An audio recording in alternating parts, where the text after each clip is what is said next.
mga ka-explorer, sa mga mahilig mag-ilog o mga isda dyan, para sa inyo yung video ito. Unang banat, si paring Ryan. At syempre, pati ako.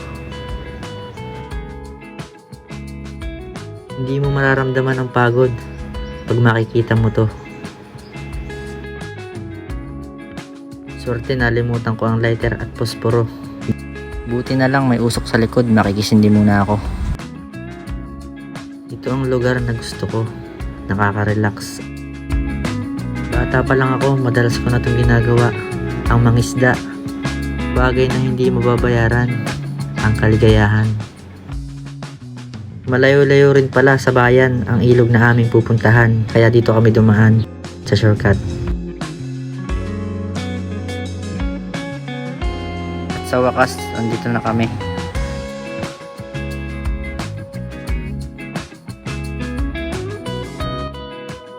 At mula dito sa tulay, doon naman kami mangingisda sa ibaba. Sobrang nakaka-relax kasi sobrang linis at ang linaw ng tubig. Kaya kung ganda ang papag-usapan, panalo dito.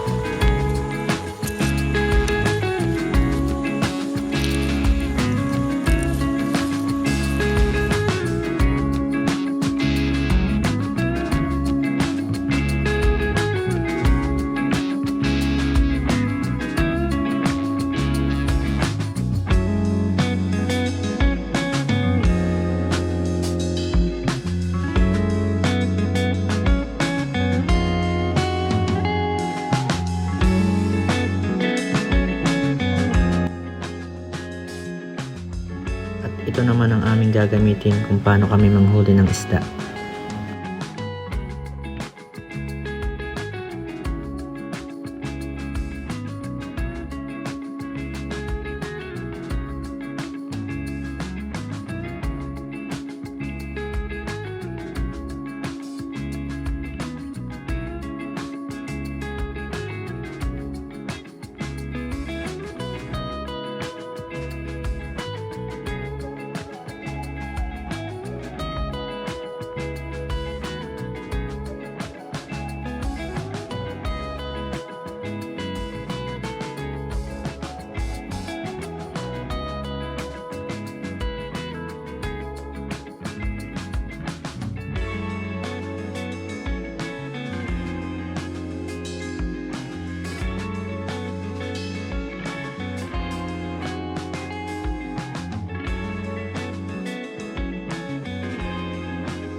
At habang nagkakana naman si Ryan ng lambat, ay maghahagis ako ng tala.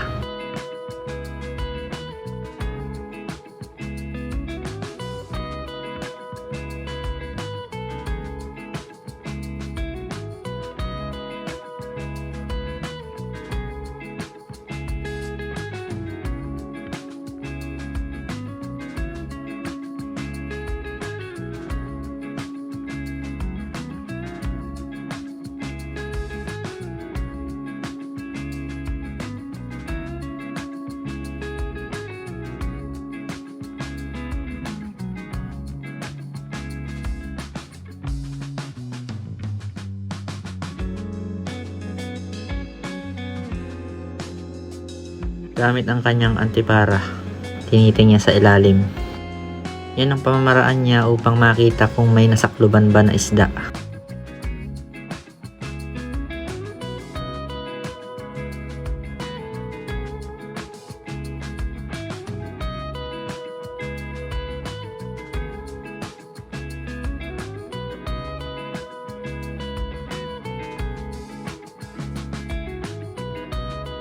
At ito nga, nakahuli na siya.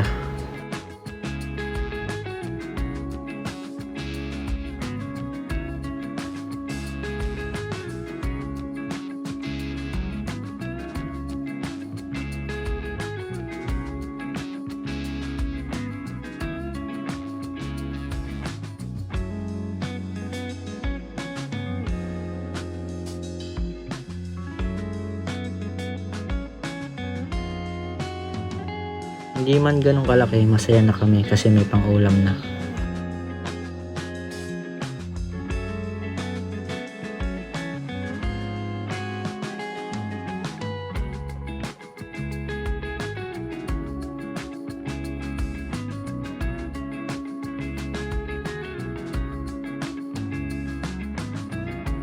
Yan naman ang ikalwa naming huli. Huli sa lambat. Halos parehas lang ng laki nung una.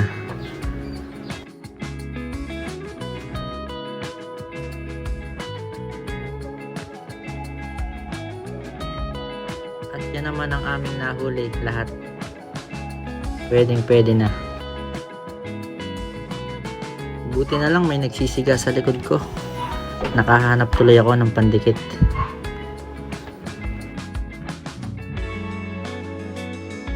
Bali 3 pa lang ang aming huli. Tamang-tama, lilinisin ko na.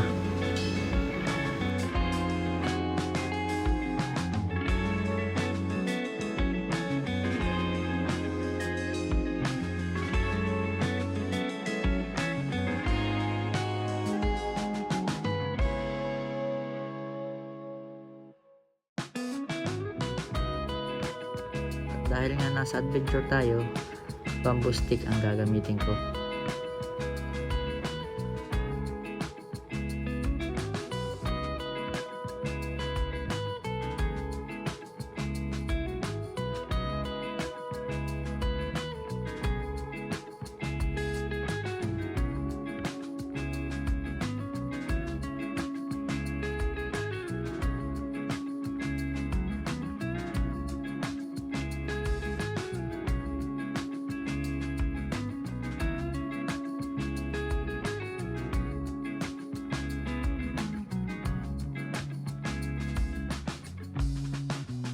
Habang iniihaw ko ang isda, nag-i-slice ako ng kamatis, sibuyas,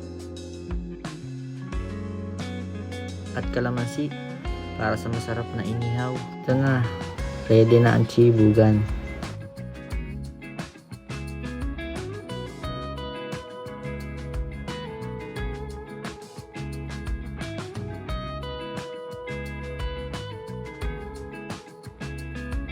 Dahil walang kanin, papapakin na lang namin.